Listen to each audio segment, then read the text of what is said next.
একটা শশা ক্ষেতের পাশে আছি। এখানে দেখুন যে এই ধরনের লাউ, করলা, শশা এদের ক্ষেত্রে একটা বিষয় আছে যে মাছার একটা বিষয় আছে। তো এখানে এই যে রশি দিয়ে যে টানাটা দেওয়া হয়েছে এবং একটা পাশে একটা নেট দেওয়া আছে, এই নেট দিয়ে গাছটাকে কিন্তু উপরে উঠতে সহায়তা করা হয়েছে।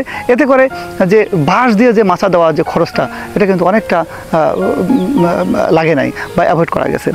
এতে আরেকটা বিষয় আছে, যদি আমরা ফসলের রোগের দিক থেকে দেখি তাহলে দেখবে যে গাছটা যখন উপরের দিকে উঠে গেছে, আলো বাতাস একটা চলাচল করার সুযোগ হয়েছে।